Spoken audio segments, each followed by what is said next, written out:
All right, some interesting issues to talk about this week, guys. You know, there was a lot of talk on the national scene last week about health care and contraception and the Catholic Church. And in a ways, we're talking about health care this week in South Carolina. There's something going on in the state Senate right now when it comes to abortion and health insurance here in South Carolina. Phil, I know you guys are both close to the Senate, but Phil, I want you to go ahead and let's first of all explain what this bill is they're talking about. I think it's Senate Bill 102. We're hearing about special orders. We're hearing about abortion, opting out of the national abortion coverage. What are senators talking about right now? We'll get to both sides of it in a second, but just the bare bones of this bill. Essentially what the bill would do is outlaw insurance coverage of abortion here in South Carolina, which is currently available on the private market for people. Would prevent Blue Cross Blue Shield, United Healthcare from covering those type of medical procedures, and put an exemption for rape and incest and life of the mother. I mean, that's essentially what the bill does. I think that the real problem is that this is government involvement in private enterprise. This is a decision between a patient, a woman, and her healthcare provider, and her insurance company, and that's it. That's all it should be. And for a party of so-called limited government, they need to keep their beaks out of it.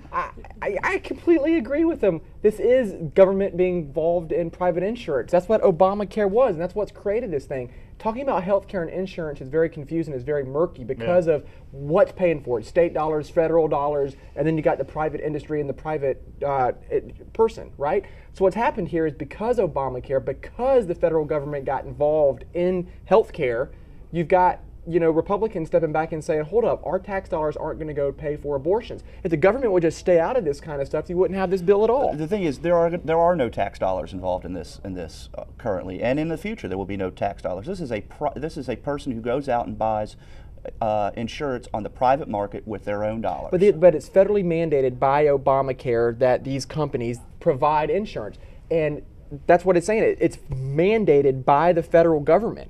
And whenever it's mandated by the federal government, it's in effect being, it should be funded, but it's not because Obamacare with these unfunded mandates. My point is, when you have government coming in and saying you have to do this is just South Carolina stepping back and saying, no, you don't. Not when it comes to abortion and killing babies. The way health insurance operates is you as a patient have the option of filing an insurance claim, or you can pay for that medical service out of your pocket.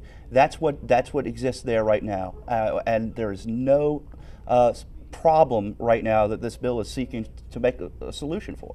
Let's talk about the future of this bill, because we're hearing talks about a special order, which means obviously that is something that they want to do so they can get this out in front and try to pass this this year.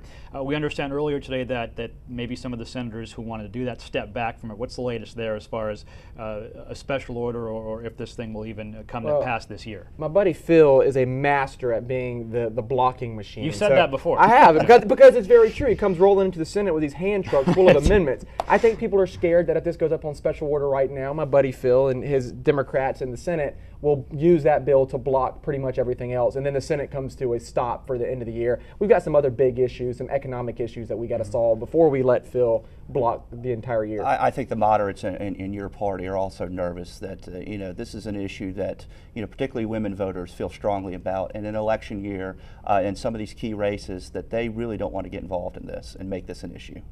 To Wes's point, would it be one or two hand trucks this year? If that It was could be multiple hand trucks. At least he admits it. I mean, I'll back up a Ryder truck. Okay. All right, well, we'll see what happens there. One other thing I wanted to talk about this week, the Department of Administration. This is basically a bureaucracy thing. Governor Haley called a press conference, I believe it was last week, and she demanded that this get done. This is one thing that she promised she wanted to get done.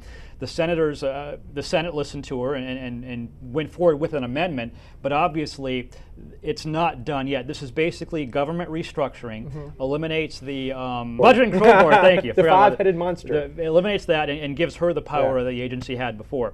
So obviously it's something that she wants, but the Senate worked with her last week, but right now it was an amendment, so there's still a long way to go, I'm guessing. Yeah, right? sort of. What happened is she made a lot of concessions with some senators behind the scenes to get it to the floor, and then some ultra-conservative senators, even more conservative than she is, completely gutted it and changed it. So now she's stuck with the side that that she made concessions with versus the ultra-conservatives. She's been all over the place on it. There's been no clear leadership or direction on this issue. But there is actually consensus in the Senate on this from both sides of the aisle. Everyone agrees that the government needs to be restructured and reformed, but the devil is always in the details, and that's what's being hashed out right now, and not in the committee process, but right there on the floor of the Senate, out in the open, and it's a slow process.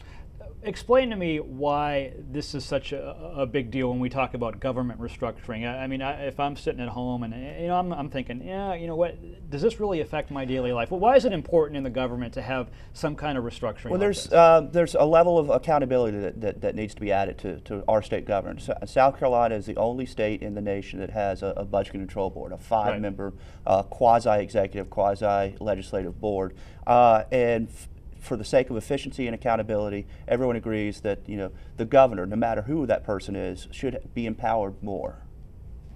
Yeah, I mean, this people don't understand, but this body actually runs the state on a day-to-day basis. You got your legislature, you got your governor, but this 5-member board actually runs the state of South Carolina, and there's no accountability over those guys. They pretty much get to do whatever they want to do, and it's a pretty messed up little system. We're the only ones in the country to have it, like you said, and it needs to be fixed. All right, so they're working on fixing it. Governor Haley really wanted this, and if she gets it, it would be a victory for her, and Phil will come on the show and acknowledge that. That's right. And this is something that Senator Vincent Shaheen has been fighting for the past 5 or 6 years. Yeah, we should be fair and say Did you want to tell the governor Happy Valentine's Day while we're on TV? No, not really.